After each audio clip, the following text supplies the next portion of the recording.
ఈ మాత్రానికే అంత ఉలిక్పాటు పడతారంటే ఏదో నమ్మశక్యం కావట్లేదు. అంతకంటే బలమైన కారణాలు ఉన్నాయనిపిస్తుంది. సరే, శ్రీనివాసరెడ్డి గారిని అడిగి తెలుసుకుందాం ఏందో విషయం ఏందో. వైసీపీ నాయకులు ఉన్నారుగా శ్రీనివాసరెడ్డి గారు. శ్రీనివాసరెడ్డి గారు నమస్తే అండి. నమస్కారం అండి. ముందుగా మన మెగా వీక్షకులకు, అదేవిధంగా విశ్లేషకులు దుగ్గరాజు శ్రీనివాసరావు గారికి, మీకు అందరికీ కూడా శుభ సాయంత్రం. రైట్, శ్రీనివాసరెడ్డి చెప్పండి. ఇక్కడ మనం గమనించాల్సినటువంటి విషయం ఏంటంటే, ఉలికిపాటు ఎక్కువ ఉంది చంద్రబాబు నాయుడు గారిలో, అభద్రతా భావం ఎక్కువగా ఉంది చంద్రబాబు నాయుడు గారిలో, తత్తరపాటు ఎక్కువగా ఉంది చంద్రబాబు నాయుడు గారు. నాకు ఇక్కడ రెండు ప్రధానమైనటువంటి కారణాలు కనపడతా ఉన్నాయి. చంద్రబాబు నాయుడు గారు ఈ రాష్ట్రానికి చేసిందేమీ లేదనేది రాష్ట్ర ప్రజలకు అర్థమైపోయినటువంటి ఈ తరుణంలో అతను వైఎస్ఆర్సీపీని గొడ్డలి పార్టీ అంటూ ప్రచారం చేసుకుంటూ ముందుకెళ్తా ఉన్నారు. తాను చేసినటువంటి ప్రచారం తప్పని, ఆ ప్రచారం కాస్త వికటించిపోతుందని, ఇలాంటి తెలుగుదేశం పార్టీ శాసనసభ్యులే పోయి వైసీపీ వాళ్ళ పక్కన కూర్చుంటే నేను చేసేటటువంటి ప్రచారాన్ని ఇంకెవరు నమ్ముతారని, నేను చేసేటటువంటి ప్రచారంకి బోండా ఉమా రూపంలో అడ్డు తగిలిందనేటటువంటి అతని యొక్క ఆవేదన కనపడుతుంది, తన బాధ కనపడతా ఉంది ఇక్కడ. తర్వాత రెండో ప్రధానమైనటువంటి అంశం ఏంటంటే, చంద్రబాబు నాయుడు గారికి ఎక్కడ కూడా తానే అన్ని సర్వం నేనే అనుకునే అలవాటు ఉంది ఆయనకి. ఆయన ప్రతి గెలుపులో కూడా, ప్రతి మంచిలో కూడా అతను ఒక్కడే ఉంటాడు. ఇంకొకడు ఉన్నారంటే అతను ఒప్పుకోడు. ఇక్కడ తెలుగుదేశం పార్టీ విజయం సాధించడంలో కాపులు ఉన్నారు.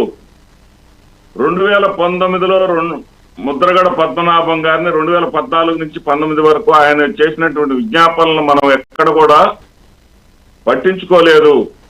దాని ఫలితంగానే 2019 ఎన్నికల్లో ఓడిపోయాం అనే విషయాన్ని బోండా ఉమా చెప్పటాన్ని చంద్రబాబు నాయుడు గారు జీర్ణించుకోలేకపోయారు. ఈ రెండు ప్రధాన కారణాలుగా నాకు కనిపిస్తా ఉన్నాయి. కానీ వీటిని చూస్తూ ఉంటే భారతదేశపు రాజకీయాలకు మహాభారతానికి చాలా సంబంధం ఉందండి. మహాభారతంలో నాకు శకుని పాత్ర గుర్తుకొస్తుంది. భారతంలో శకుని ఆయన మరణించేటటువంటి సమయానికి తన 9 మేనల్లుళ్ళు కూడా చనిపోతారు. చనిపోయినటువంటి తరుణంలో తను కూడా చావటానికి సిద్ధంగా ఉన్నటువంటి తరుణంలో దేవుణ్ణి ఒక కోరిక కోరుతాడు. ఏంటంటే తన సోదరి అయినటువంటి గాంధారిని ఒకసారి చూడాలని కోరుకుంటాడు. సరే, శ్రీకృష్ణుల వారు గాంధారి అక్కడికి వచ్చేటటువంటి ఏర్పాటు చేస్తారు. గాంధారి వచ్చిన తర్వాత ఆ గాంధారి తోటి బాధతోటి ఏడుస్తూ ఆయన చెప్పేటటువంటి మాట ఏంటంటే, శకుని చెప్పేటటువంటి మాట ఏంటంటే, నాన్న ఆదేశాల ప్రకారం నేను పగను మాత్రమే మనసులో పెట్టుకున్నాను. ఆ పగను పెట్టుకొని ఆ పగ ద్వారా సొంత అక్క సంతానాన్ని వధిస్తున్నానని తెలుసుకోలేకపోయాను. ఆ రోజు నాన్న కూడా నాకు పగను నాలో నూరు పోసేటప్పుడు ఏదైతే తన కూతురు యొక్క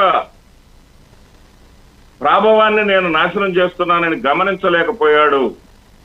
ఈ రెండు విషయాలు నాకు బాధగా ఉన్నాయక్క, నీతో చెప్పిన తర్వాత నాకు ఉపశమనం కలిగిందక్క అని చెప్పేసి శకుని చెప్పుకుంటాడు సొంత సోదరితోటి. చంద్రబాబు నాయుడు గారికి కూడా అలాంటి పరిస్థితి వస్తుంది. చంద్రబాబు నాయుడు గారు తెలుసుకోవాల్సింది ఏంటంటే, రాజకీయాలు అంటే పగలు, కక్ష సాధించటాలు, పగ తెచ్చుకోవటాలు కాదండి రాజకీయాలంటే. మనం ముందుగా మనుషులం. అది ఏ సభ అంటే జేఏసీ, కాపు జేఏసీ. ఇందాక శ్రీనివాసరావు గారి పాపం పూర్తి సమాచారం లేదనుకుంటా. ఆ సమావేశం కాపు జేఏసీ పెట్టినటువంటి సమావేశం. రాము అనేటటువంటి కాపు జేఏసీ నాయకుడు పెట్టినటువంటి సమావేశం, గుంటూరు జిల్లాకు చెందినటువంటి వ్యక్తే. ఆ సమావేశానికి తెలుగుదేశం పార్టీ నుంచి బోండా ఉమా గారు వచ్చినట్లుగానే జనసేన పార్టీ నుంచి కూడా జనసేన ఉమ్మడి జిల్లా అధ్యక్షుడైనటువంటి గాదె వెంకటేశ్వరరావు గారు వచ్చారు. అదేవిధంగా వైఎస్ఆర్సీపీలో ఎమ్మెల్యేగా చేసినటువంటి, ఇప్పుడు జనసేనలో ఉన్నటువంటి కిలార్ రోసయ్య గారు వచ్చారు.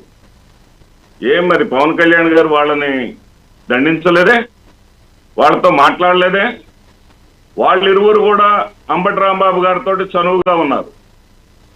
పవన్ కళ్యాణ్ గారు చూపినటువంటి విజ్ఞత కూడా నీ 76 ఏళ్ల వయసు వచ్చినటువంటి చంద్రబాబు నాయుడు గారు చూపలేకపోయారంటే ఆయనకున్నటువంటి అభద్రతా భావం ఇక్కడ కనపడతా ఉంది. ఆయన పరిస్థితి ఎలా ఉంటుందంటే, ఆయనకు ఇక్కడ ప్రస్తావన చేయాల్సి వచ్చినందుకు బాధపడుతున్నా నేను. ఆయనకు సంబంధించినటువంటి ఆయన కులం అయితే, ఆయన కులానికి చెందినటువంటి రామోజీరావు గారు చనిపోతే 12 కోట్ల రూపాయలు ఖర్చు పెట్టి, ప్రభుత్వ ధనాన్ని ఖర్చు పెట్టి మరి ఆయన సంస్మరణ సభ చేశారే. ఇక్కడ ఈ కాపులేదో అలాంటివి ఏం అడగలేదే. వీళ్ళేదో వాళ్ళ వరకు వాళ్ళు సమావేశమయ్యి ఆయనకి సంతాపాలు పెట్టుకుంటా ఉంటే, దీంట్లో కూడా నువ్వు చొరబడి ఇక్కడ నీ ఎమ్మెల్యేని ప్రశ్నిస్తున్నావంటే, మీరు చంద్రబాబు నాయుడు గారు మీరు చెప్పండి, బొత్స సత్యనారాయణ గారిని మీ అబ్బాయి నారా లోకేష్ గారు ఆప్యాయంగా పలకరించినప్పుడు మీకు సంబంధించిన పేపర్లలో ఘనంగా ఫోటోలు వేసి మీ అబ్బాయి విజ్ఞత చూడండి అన్నారే. ఇప్పుడు బోండా ఉమా గారిని ఆ విధంగా ఎందుకు అనలేకపోయారు? అంబటి రాంబాబు గారితో మాట్లాడితేనే మీకు వచ్చిన నష్టం ఏంటి? మీకు వచ్చిన నష్టం ఏంటంటే ఇందాక నేను చెప్పిన కారణం. ఏదైతే గొడ్డలి పార్టీ అని తప్పుడు ప్రచారం నేను చేస్తున్నానో, నేను ప్రజలకు చేయగలిగింది ఏమీ లేదు. ఆంధ్రప్రదేశ్ రాష్ట్రాన్ని సొంత ఆదాయంలో కూడా 22వ స్థానంలోకి పడేశాను. ఆంధ్రప్రదేశ్ రాష్ట్రం అధోగతి పాలైపోయింది, అన్నిటిలా కూడా అధమ స్థానంలో ఉంది. ఏంటంటే నేషనల్ రికార్డ్స్ ఇవి, నేను చెప్పే కాదు. వీటన్నిటిలో కూడా అధమ స్థానంలోకి వెళ్ళిపోయింది ఆంధ్రప్రదేశ్ రాష్ట్రం. ఒకప్పుడు బీహార్లో ఉన్నటువంటి స్థాయి కూడా కనీసం ఇప్పుడు లేదు. బీహార్లో ఉన్నటువంటి ఆదాయ వృద్ధి 18% అయితే ఆంధ్రప్రదేశ్ రాష్ట్రం 1.97 పడిపోయిందండి. ఆంధ్రప్రదేశ్ రాష్ట్రం ఎక్కడ ఉందంటే, సంపద సృష్టి మాట దేవుడు ఎరుగు. జగన్మోహన్ రెడ్డి గారు సృష్టించినటువంటి సంపద మొత్తం ఆవిరైపోయింది.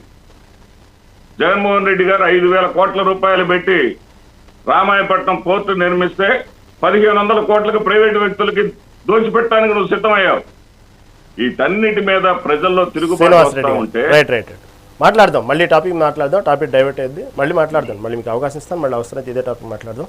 శ్రీనివాస్ గారు శ్రీనివాస్ రెడ్డి గారు చెప్పినట్టే వాస్తవంగా అక్కడ కాపు జేసీ సంబంధించినటువంటి గుంటూరు రాము గారు అంటున్నారు కదా, ఆయన దాసరి రాము గారు, ఆయన ఏర్పాటు చేసినటువంటి సంస్మరణ సభ అది ముద్రగడ పద్మనాభం మీద ఉన్నటువంటి, వాస్తవంగా ఓవరాల్ చెప్పాలంటే అది కాపుల మీటింగే. కాకపోతే ఇక్కడ ఎవరైతే ఆ సంస్మరణ సభ ఏర్పాటు చేశారో ఆ దాసరి రాము అనే వ్యక్తి పర్టికులర్గా చెప్పారు, 2 పార్టీల్లో మాకు అన్యాయం జరిగింది, ఏదో మేము కాపులో సంబంధించిన కాబట్టి జనసేన నమ్ముకున్నాం, సరే అక్కడ కూడా మాకు అన్యాయం జరిగింది, అది ఓవరాల్ పెద్ద సబ్జెక్ట్ అది. అయితే ప్రస్తుతం మాత్రం మేము భవిష్యత్తులో ఈ 2 పార్టీలు మేము నమ్మదలుచుకోవట్లేదు, అవసరమైతే బీజేపీలో మా కాపులంతా కూడా బీజేపీ వైపు పయనించే విధంగా మేము మళ్ళీ మొత్తం కోఆర్డినేట్ చేసుకుంటాం.